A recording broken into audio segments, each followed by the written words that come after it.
नमस्ते, मेरा नाम है आयुष और आप देख रहे हैं एबीपी लाइव का ग्रीन विजन कॉन्क्लेव 2024 और इस साल का हमारा मिशन है सस्टेनेबल डेवलपमेंट। अभी मेरे साथ मौजूद हैं एक इंस्टा इन्फ्लुएंसर जो करती हैं सस्टेनेबल पेरेंटिंग। इनका नाम है सोनम महाजन।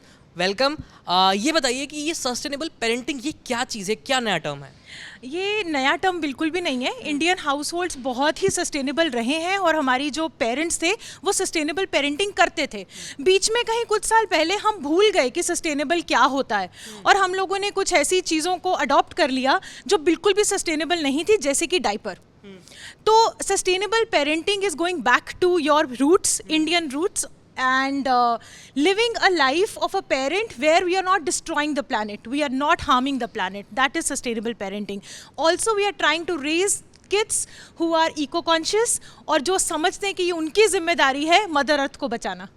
अच्छा, जैसे आप कंटेंट क्रिएट करते हैं तो आपके कमेंट सेक्शन में मतलब क्यूरियस लोग भी होंगे जो तरह तरह के सवाल पूछते होंगे, तो आपको मतलब ऐसी कौन सी क्वेरी दिखी कि मतलब हाँ वाकई ये सवाल है, ये जेन्युइन प्रॉब्लम है? कुछ दिन पहले मैंने एक रील डाली थी जिसमें मैंने कहा था कि ये 5 तरह के टॉयज़ हैं जो आप बिल्कुल भी बच्चों को मत दीजिए, जिसमें स्लाइम, ग्लिटर और चीप प्लास्टिक वाले टॉयज़ जो होते हैं उनको ना दीजिए। आप खरीदते हैं, बच्चे उनसे थोड़ी देर खेलते हैं और वो वेस्ट हो जाते हैं। तो उसमें बहुत सारे कमेंट्स आए कि फिर क्या दें। तो अब मैं उसी पे काम कर रही हूँ, थोड़ी सी रिसर्च चल रही है और एक आधे दिन में वो रील बाहर आएगी कि आपको क्या बच्चों को देना चाहिए। और उससे सबसे ऊपर है किताबें। जब तक हम बच्चों को नॉलेज नहीं देंगे, बुक्स नहीं देंगे, बुक्स जो है ना वो प्री लव्ड भी हो सकती है। ज़रूरी नहीं है आपको नया किताब खरीद के देना, कोई पुराना किताब भी दीजिए। तो इस तरह के कंटेंट मैं बनाती हूँ जिससे पेरेंट्स जो हैं उनको फ़ायदा होता है और उनको पता चलता है कि बच्चों को इको कॉन्शियस कैसे बनाना है। अच्छा सोनम, जैसे आप बता रहे हैं टॉयज़ के लिए, तो एक्चुअली कर्नाटका के वुडन टॉयज़ हमारे बहुत फेमस हैं जो ऑल ओवर वर्ल्ड जाते हैं।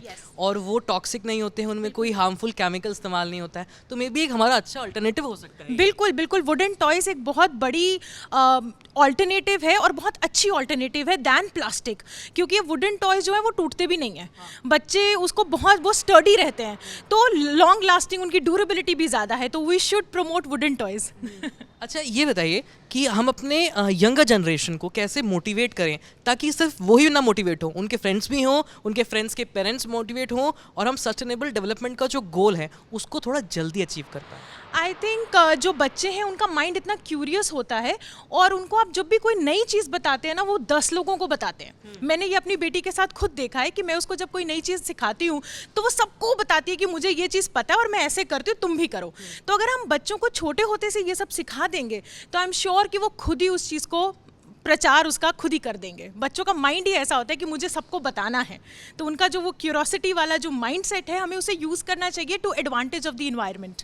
अच्छा सुनो, जैसे कि अभी हमारे ऑडियंस देख रहे हैं कि हम अभी दिल्ली में मौजूद हैं और दिल्ली का नाम जुड़ गया है पोल्यूशन से, चाहे वो एयर पोल्यूशन हो, वाटर पोल्यूशन हो, लैंड पोल्यूशन हो, है ना। तो आप हमारे दिल्ली वालों के लिए इस पोल्यूशन से बचने की कोई छोटी सी टिप, आसान सी टिप, जो कि हमारा अल्टीमेट जो गोल है सस्टेनेबल डेवलपमेंट वाला वो भी अचीव हो जाए और थोड़ी सी पोल्यूशन से भी राहत मिल जाए।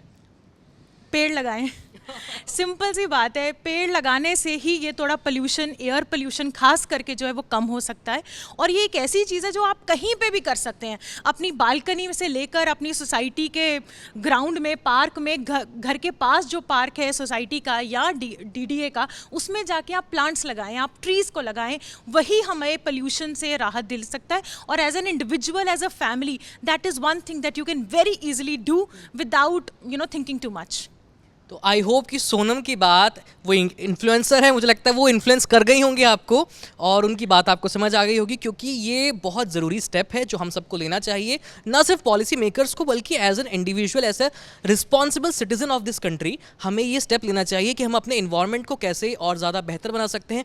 हमने तो ज़िंदगी मतलब देखा है, मैंने सूरज उगता हुआ, आसमान के तारे भी देखे हैं, लेकिन अब बाहर निकल के देखते हैं ना सूरज ठीक से दिखता है, ना बादल दिखते हैं, ना तारे दिखते हैं। तो जो हमारी कमिंग जनरेशन है वो इन सब चीज़ों से पीछे ना छूट जाए, वंचित ना हो जाए, तो हमें उसके लिए काम करना है और इस प्लैनेट को जैसा अच्छा मिला था कुछ वैसे ही बना के वापस देना है। बिल्कुल, दैट्स राइट। और ये आपने बिल्कुल सही कहा कि इंडिविजुअल और कलेक्टिव रिस्पॉन्सिबिलिटी दोनों है।